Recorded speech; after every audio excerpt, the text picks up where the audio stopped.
میرے بھائیوں، آپ نے سنا ہوا ہے کہ حضور علیہ الصلوۃ والسلام کی تشریف آوری سے پہلے عرب شریف کے اندر بہت سارے مسائل تھے۔ سب سے بڑا مسئلہ کفر و شرک کا تھا، بت پرستی کا تھا۔ پھر اس کے ساتھ ساتھ پہلے آواز ٹھیک تھا جی اس کا، بالکل ماشاءاللہ۔ پھر اس کے ساتھ ساتھ عورتوں پر ظلم، غلاموں پر ظلم، مجبوروں بے کسوں کے ساتھ زیادتی، ذات پات کی بنیاد پر ایک دوسرے کو تکلیف دینا، یہ سارے مسائل عرب میں موجود تھے۔ لیکن آپ حیران ہوں گے کہ جب پہلی وحی نازل ہوتی ہے، سینکڑوں سالوں کے بعد آسمان کا زمین کے ساتھ جو پہلا رابطہ ہوتا ہے، اور غار سلام پر جو پہلی وحی نازل ہوتی ہے، وہ نہ تو بظاہر توحید کی بات کرتی، نہ عورتوں کے حقوق کی بات ہو رہی ہے، نہ غلاموں کے تعلق سے نصیحتیں کی جا رہی ہیں، بلکہ جو سب سے پہلی وحی نازل ہوتی ہے نا، وہی یہ ہے کہ اقرا بسم ربک الذی خلق۔ اس کا آواز ٹھیک کر دیں جی، پہلے ٹھیک تھا، تھوڑا کھول دیں، اللہ آپ کو جزا دے صوت والے بھائی۔ جو پہلی وحی نازل ہوتی ہے وہ یہ نازل ہوتی ہے کہ پڑھیے۔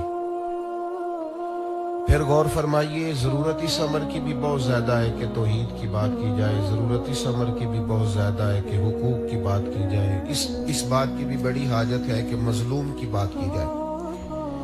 لیکن اللہ کے قرآن نے اور مالک کریم نے جو سب سے پہلا ارشاد فرمایا وہ یہ ہے کہ اقرا، پڑھو، بسم ربک الذی خلق، اس رب کے نام سے جس نے تمہیں پیدا کیا۔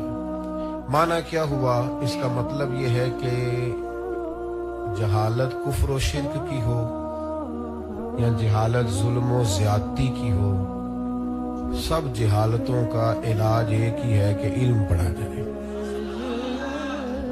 بعض اوقات جہالتیں اور اندھیرے زیادہ ہوتے ہیں، ان کا علاج ایک ہوتا ہے۔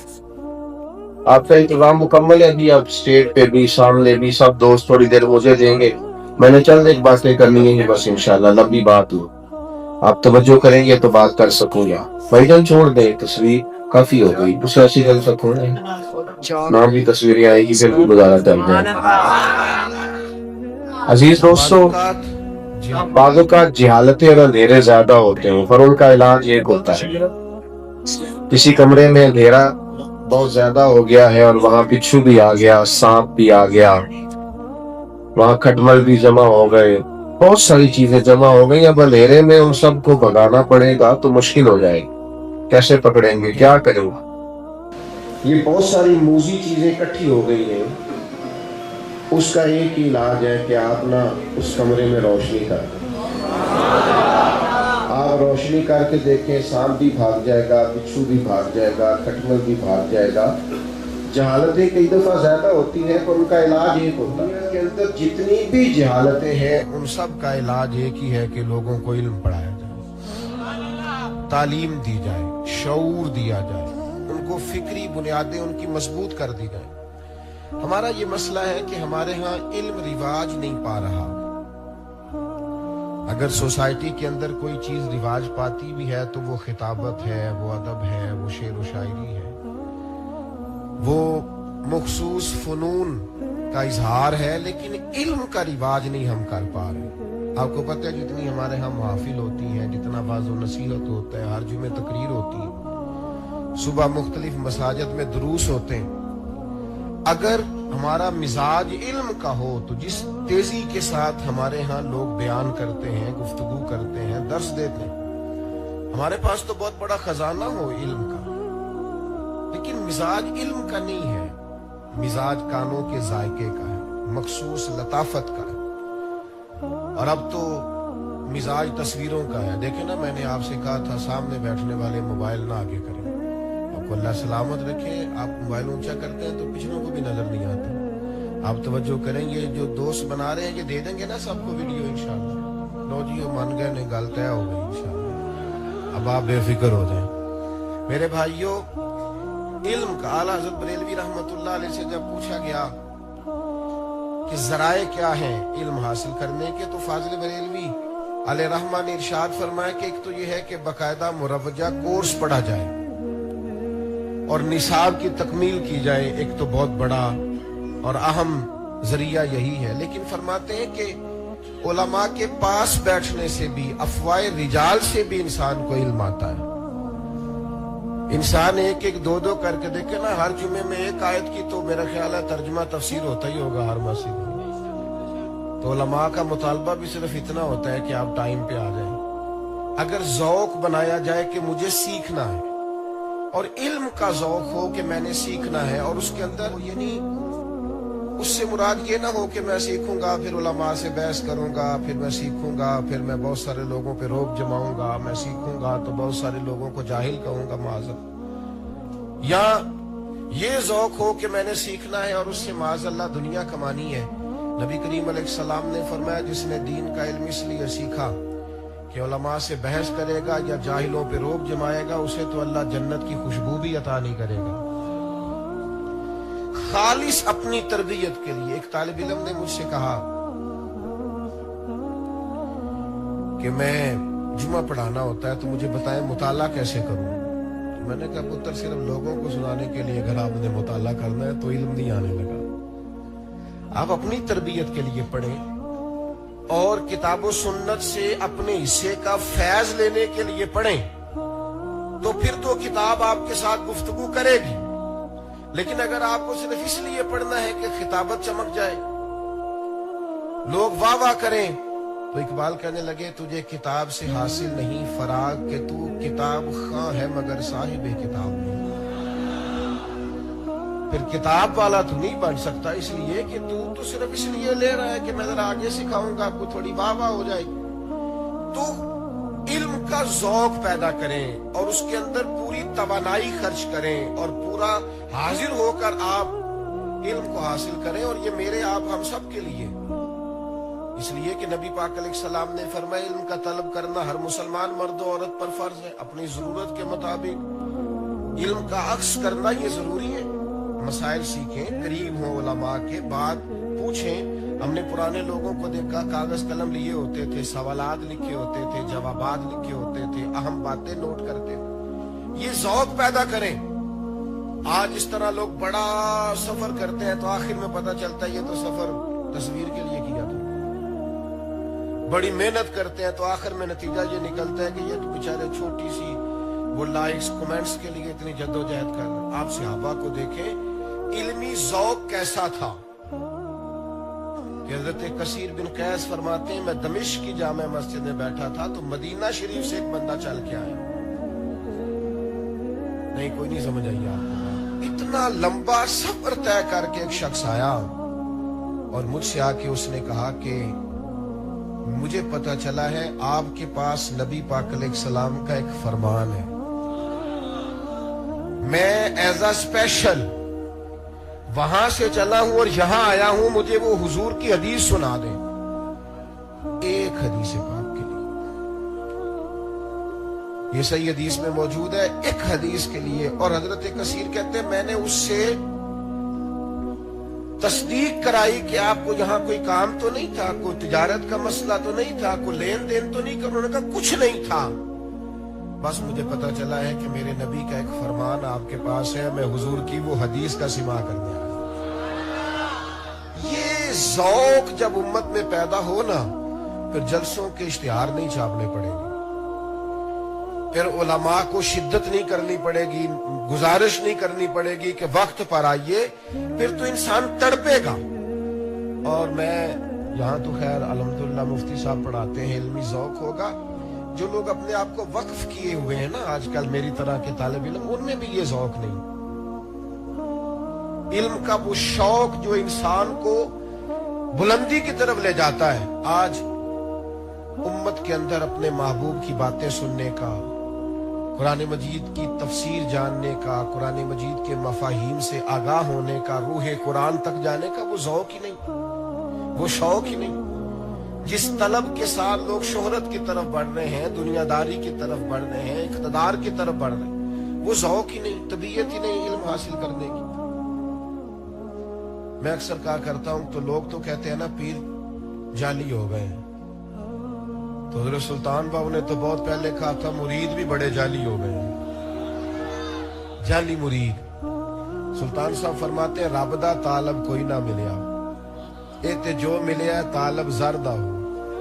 یہ تو دولت کے لیے آئے بیٹھے, یہ تو کوئی تعویذ چاہتے ہیں جس سے گلے میں رونق لگ جائے.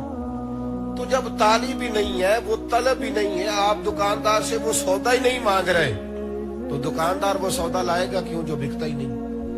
تو ٹھیک ہے جس مقصد کے لیے دنیا آتی ہے انہوں نے بھی تعویذ پکے چھپوا کے رکھ لیے, لکھنا ہی نہ پڑے.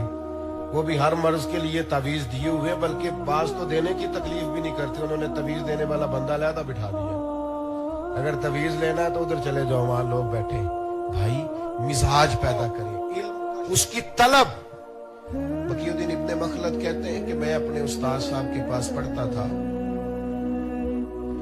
میرے اندر نہ طلب بہت زیادہ تھی حاصل کرنے کی. یہ طلب بھی ایک ضرورت ہے نا, طلب بڑی تھی. میرے استاد صاحب کہنے لگے پتر تیرا ضرب زیادہ ہے. سیانہ ڈاکٹر وہی ہوتا ہے جو کہے کہ میرے والا کام نہیں تو کسی سینئر کے پاس چلا جا. تو کہنے لگے, میں نے کہا تو بغداد, میرے استاد صاحب نے کہا تو بغداد چلا جا, امام احمد بن حنبل کی خدمت میں حاضری دی. ارشاد فرماتے ہیں میں وہاں سے کشتی میں بیٹھا, بغداد آنے کے لیے رستے میں طوفان آ گیا, کشتی ٹوٹ گئی. بڑی مشکل سے میں ایک جزیرے پہ پہنچا, مہینہ بھر وہاں رہا, پتے کھائے. توجہ کریں جی, باتیں نہ کریں, آپ کی مہربانی. فرماتے ہیں کہ میں نے بڑی مشکل سے وہاں ایک مہینہ گزارا. ایک کشتی جا رہی تھی, ان کو اشارہ کیا, مہینے بعد وہ مجھے لے کے بغداد آئے. تو آتے ہی مجھے پتا چلا یہاں تو حالات ہی خراب ہو گئے, بادشاہ مخالف ہو گئے, امام صاحب کا درس بند کرا دیا, امام صاحب کو گھر میں قید کر دیا, نظر بند ہے. یہ بھی ایک طالب علم ہے. ارشاد فرماتے ہیں کہ پھر میں نے حالات دیکھے تو کرفیو نافذ تھا, امام صاحب کی گلیوں میں پولیس کھڑی تھی, لیکن مجھے تو سیکھنا ہے نا, مجھے تو فیض لینا ہے نا, میری تو طلب ہے, میری یہ تڑپ لگ جائے نا کبھی. وہ مزہ دیا ہے تڑپنے کہ میری آرزو ہے یا رب, میرے دونوں پہلوؤں میں دل بے قرار ہوتا.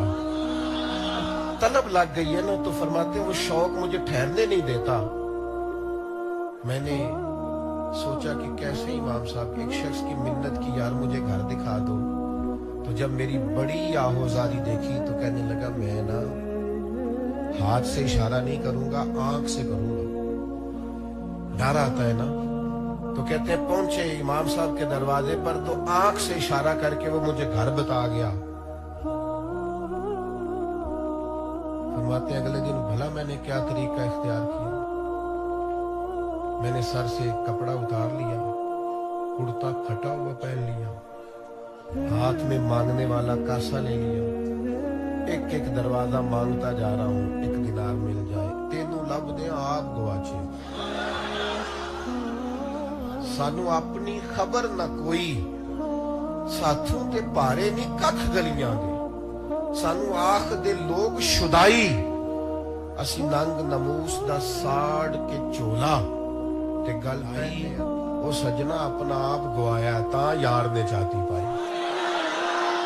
فرماتے ہیں امام صاحب کے دروازے پہ جا کے صدا دی, فقیر ہوں مانگنے آیا ہوں. اچانک وہ نور بھرا دروازہ کھلا, اور جب میری پہلی نظر امام صاحب کے چہرے پہ پڑی تو میں تو دور سے چلا تھا, دیر سے پہنچا تھا, آنسو خود بخود چھلک پڑے. اور میں نے رو کے کہا حضور وہ دینار دینے لگے, میں نے کہا میں دینار لینے نہیں آیا, وہ جو آپ کے سینے میں علم حدیث کا فیضان ہے وہ فیضان لینے آیا. تو امام صاحب کہنے لگے تیرے شوق کے صدقے پر یہاں تو کرفیو ہے. تو میں نے کہا حضور اگر فقیر بن کے مانگنے آ جاؤ روز تو دو چار حدیثیں سنا دیا کریں گے. فرماتے امام صاحب کی آنکھیں بھی چمک اٹھی, فرمایا بڑے دنوں سے درس بند تھا, اگر تو آ جائے گا تو کمال ہو جائے گا. کہتے میں روز جاتا, اللہ کرے آپ کو سمجھ آئے. فرماتے میں روز جاتا. ہم نے دیکھا ہے اگر طالب علم کے اندر طلب ہو تو وہ تو سینے سے فیوز کھینچ لیتا ہے. وہ تو پہنچ جاتا ہے جہاں استاد بیٹھے ہوں. فرماتے ہیں میں کئی مہینے یوں ہی جاتا رہا, پھر حالات بدل گئے, بادشاہ تبدیل ہوا, جو نیا آیا وہ امام صاحب کا عقیدت مند تھا, مدرسہ بڑا بنا کے دیا, مسند سج گئی. فرماتے ہیں شیخ جب بیٹھ گئے تو ہم نے بھی کپڑے بدل لیے. کہتے ہیں پہلے دن میں آپ کے درس میں حاضر ہوا تو طلبہ اور بھی تھے, لیکن جب میں گیا تو امام صاحب اٹھ کے کھڑے. فرمایا ادھر آ, میرا ماتھا چوما, فرمانے لگے پڑھا باقیوں نے بھی بڑا ہے پر جو پڑھنے کا تیرا رنگ ہے نا. آپ اپنے اندر وہ طلب پیدا کریں بھائی, ذوق پیدا کریں. اور آپ دیکھیں نبی پاک علیہ السلام نے دعا دی ہے. کس نے؟ سرکار کی دعا لینی چاہیے. پیروں سے جو دعائیں کراتے ہو وہ بیچارے ساری رٹی رٹائی دعائیں دے کے چلے جاتے ہیں, ایک ہی کیسٹ سب کے لیے چلا دیتے ہیں. اللہ بھلا کرے, اللہ خیر کرے. وہ رٹی رٹائی دعائیں وہ ہو رہی ہیں سب کے لیے. اور پیروں کو آپ کو پتہ ہے ڈھیر سارے پیر تو ایسے ہیں اب تو بیچارے وہ دعا بھی نہیں کرتے, انہوں نے دعا کرانے کے لیے بھی مولوی رکھا ہوا ہے. کہتے ساڈے حضرت صاحب تقریر نہیں کرتے. میں کیوں آمدی نہیں, داخل کراؤ 4 دن پڑھے, اس لیے کہ بان ظلموں جو کرے فقیری کافر مرے دیوانہ ہو. یہ حضرت سلطان صاحب کا فتویٰ ہے. اس چکر میں قوم کو الجھا دیا ہے, سمجھ ہی نہیں آتی کدھر جا رہے ہیں. آمدام برسرے مطلب حضور علیہ السلام نے دعا دی ہے. کریم فرمانے لگے اے اللہ اس کے چہرے کو تر و تازہ رکھنا جو میری حدیثیں یاد کرے اور پھر آگے بیان فرما. تو حضور کی دعا ملے گی اگر سرکار دو عالم علیہ السلام کے بیان کی ہوئے علم کا عکس کیا جائے. لیکن علوم کو حاصل کریں. ہم پتہ کیا کرتے ہیں, میں اکثر دوستوں سے کہتا ہوں ہمارے ہاتھ چومنے سے, فوٹو لینے سے, قریب آنے سے کم از کم میری طرح کے بندے سے آپ کو کوئی نفع نہیں ہونے. لیکن اگر آپ میری بات مان لیں, میں نے جو کہا ہے اس میں سے کسی چیز پہ عمل کر لیں تو میرے لیے ذخیرہ آخرت بنے گا, میرے گناہ معاف ہوں گے, کوئی ثواب بنے گا اللہ کے حضور بخشش کا. ہم کیا کرتے ہیں, ہم جو کرنے والا کام ہے وہ کرنے کو تیار نہیں ہوتے, اور جس کی ضرورت نہیں اس کی طرف دوڑ دوڑ کے جائیں گے. تو میرے بھائیوں علم کا, اچھا پھر ایک اور بات بھی ہے, ساری کمی عوام کی نہیں. کچھ یہاں اسٹیج پر جب میری طرح کے لوگ آئے ہیں تو یہاں سے بھی بڑی کمی ہوئی. درویش کی بڑی بات ہوتی ہے, فقیر کی بڑی بات, بس یہی بیان کیا. کبھی کسی درویش نے بھی کسی مولوی کی شان بیان کی ہے؟ وہ تو کہنے مولویوں کو پتہ ہی کوئی نہیں, وہ تو جہالت کو پروموٹ کرتے ہیں. میں اکثر کہا کرتا ہوں پرانے جو وڈیرے تھے نا وہ اپنے گوٹھ میں, اپنے گاؤں میں اسکول نہیں بننے دیتے تھے. ان کو پتا تھا یہ بچے پڑھ گئے تو ہماری بھینسوں کو چارہ کون ڈالے. اسی طرح جاہل پیر بھی اپنے آستانے میں مدرسہ نہیں بننے دیتا. اسے پتا ہے اگر یہ پڑھ گئے تو میری پیری مریدی ختم ہو گئی. جہالت کو پروموٹ کیا جاتا, کیا نتیجہ نکلا ہے, رزلٹ کیا ہمارے سامنے آیا, کچھ بھی نہیں. کیا نتیجہ نکلا؟ دنیا کے اندر ترقی علم کی بنیاد پر ہوتی ہے, ہم نے تو جہالت کو پروموٹ کیا. اتنے بڑے عالم کی تقریر ہوتی ہے اور ایک جاہل کی صدارت ہوتی ہے. کیا بات کر, اس طرح قومیں آگے جاتی ہیں. علم ہی نہیں جب تم میں تو عمل کیا ہوگا. جس خیاباں میں شجر ہی نہیں وہاں پھل کیا ہوگا. علم کا ذوق. مجھے بتائیے یہاں ایک عالم دین بیٹھے ہو, مشکاہ شریف کھول کے درس حدیث دے رہے ہو, تھوڑا سا فاصلے پہ ایک بابا جی سرکار بیٹھے ہو, 500 ڈالے کی تصویریں, بڑا جبہ پہن کے, تو لوگوں کی توجہ کدھر جاتی ہے؟ یہ لوگوں کا قصور نہیں ہے, ہم نے بیان ہی ایسے کیا. وہ درویش ہے, وہ اللہ والا ہے, وہ علم لدنی والا ہے, ہم نے رنگ ہی ایسا دیا ہے. لوگ اس میں اختلاف نہیں, لیکن اب یہ کیا بات ہوئی کہ جو آدمی بالکل جاہل اور مطلق جاہل ہے اور علم کی مخالفت کر رہے ہیں, آپ اس کی فضیلت بیان کر رہے ہیں. قوم ادھر جاتی ہے, ساری بابا جی کی طرف جاتی ہے, لیکن نبی پاک علیہ السلام کا عمل مبارک کیا ہے. حضور مسجد میں تشریف لائے, 2 حلقے لگے ہوئے تھے, ایک اللہ کا ذکر کر رہے تھے, دوسرے علم کی بات کر رہے تھے. تو حضور نے فرمایا کام دونوں خیر والا ہی کر رہے ہیں, لیکن یہ لفظ ہیں. سرکار نے فرمایا چونکہ میں ایک معلم بنا کے بھیجا گیا ہوں, تو اللہ کے رسول یہ بات کہتے کہتے اس حلقے میں بیٹھے جہاں علم پڑھایا جا رہا، فروغ علم کے لیے سرکار وہاں بیٹھے. جو اہل ذکر ہیں ان کی کوئی مخالفت نہیں، لیکن درجہ دیکھیں کس کا، آگے دیکھیں کس نے بڑھنا. حضرت مجدد الفسانی رحمت اللہ علیہ مکتوبہ شریف میں فرماتے ہیں تصوف اور طریقت کا لمبا چوڑا فلسفہ ہی کوئی نہیں، کوئی پیچیدہ مسئلہ نہیں، کوئی نقطہ نہیں ایسا جو بڑی پیچیدگی سے کھلے. تین ہی باتیں، عقائد کی درستگی کے بعد صرف تین باتیں ہیں، لمبا فلسفہ ہی نہیں. آپ فرماتے ہیں کہ تو اپنی ضرورت کے مطابق علم حاصل کرو، اور پھر جو سیکھا ہے اس پر عمل کرو، اور اس عمل میں اخلاص پیدا کر لو، تمہارا دین مکمل ہو گیا. کوئی لمبا فلسفہ نہیں. علم سیکھیں، اور علم پر پہلے تو لوگ دین ہی نہیں سیکھتے، اور اگر کبھی سیکھ لیں تو پھر اس پر عمل.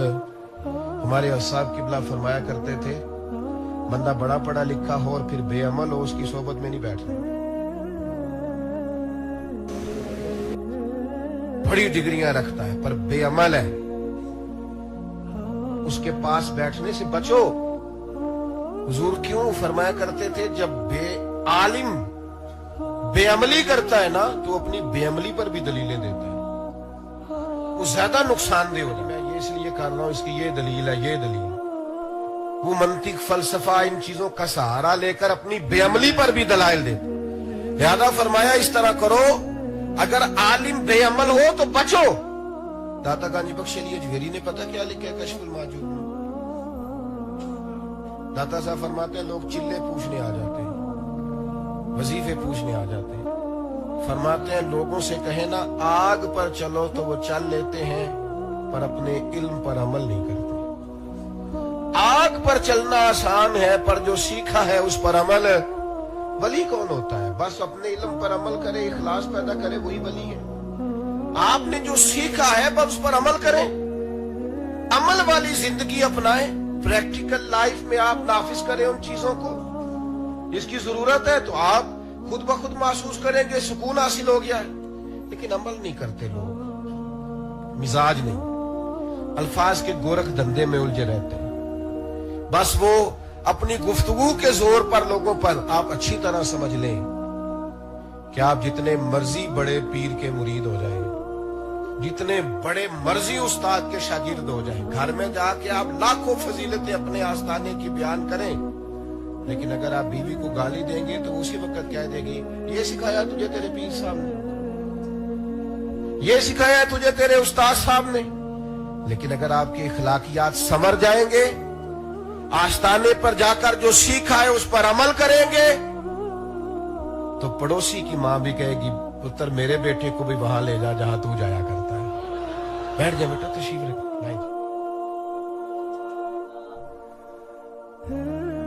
وہ کیا کریں گے؟ وہ آپ کو کہیں گے اس تبلیغ کو اور زیادہ کریں، اور زیادہ عملی زندگی میں آپ آگے جائیں. میرے بھائیوں یاد رکھے علم اور پھر اس پر عمل. اور تیسری بات یہ اخلاص بڑی نعمت ہے. مخلص ہو جائے. یہ جو ریاکاری ہوتی ہے نا، یہ بنیادی طور پر اداکاری ہوتی ہے.